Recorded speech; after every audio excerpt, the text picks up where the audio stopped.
तूफ़ानी बरसातुनि सबब नसीराबाद भरिसां ॻोठ जान मोहम्मद चिंजड़ी जा मुतासिर कामून जी लापरवाही सबब खुलियल आसमान हेठ बेयारो मददगार वेठल आहिनि। इन हवाले सां विजुअल लिंक ते मौजूद आहे बशीर लिगारी। जी बशीर।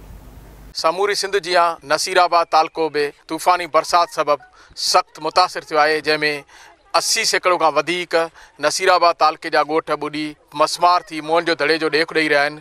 जे हिन वक़्तु नसीराबाद भरिसां ॻोठ जान मोहम्मद चिंजड़ी बे पाणीअ जे घेरे में अची वियो आहे, जंहिंमें हिन वक़्तु 70 सैकड़ों का वधीक घर जेके टई पट पइजी विया आहिनि।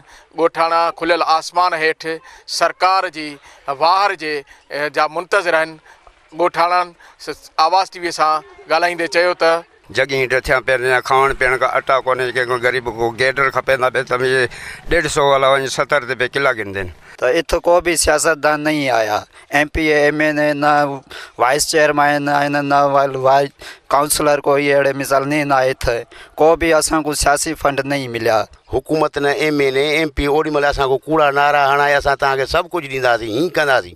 रहियो खोयो असांजा इहे 20-20 हज़ार खायूं ॾकार रही हाणे पंहिंजे घर सुता पिया आहिनि, असां हिते बुख पिया था मरूं। को बि असांजे को MP MN न आयो आहे, जंहिंजे करे असां मजबूर थी इंतज़ामिया खे ॿुधाइण था चाहियूं जेकॾहिं असांजी हेल्प कनि था त ठीकु आहे, न त सुभाणे खां पोइ असां धरणो हणी ज़ाहिर आहे पंहिंजा बच्चा बुख ते न मारींदासीं। असांखे राशन जी जेका सख़्तु ज़रूरत आहे, किथे खीमनि जी ज़रूरत आहे, किथे पालनि जी ज़रूरत आहे। हिनमहिल ताईं को बि चूंडियल नुमाइंदो ऐं तरह जा जेके आहिनि असांजा वॾेरा उहे हिनमहिल ताईं न पहुता आहिनि। जीअं मां नसीराबाद भरिसां ॻोठ जान मोहम्मद चिंजड़ी जे ॻोठ बरसाति मुतासिरनि जूं ॻाल्हियूं ॿुधियूं त उन्हनि जो चवणु हुयो त हिन हालिया बरसाति में असांजो ॻोठ चुको आहे 70 सैकड़ो मुकमल तौरु तबाह थी वियो आहे ऐं असांजा घर तबाह थी रही विया आहिनि। हिन वक़्तु बि असांजे घरनि में 4 खां 5 फुट पाणी बीठो आहे ऐं ॻोठ जे चो तरफ़ पाणी बीठो आहे।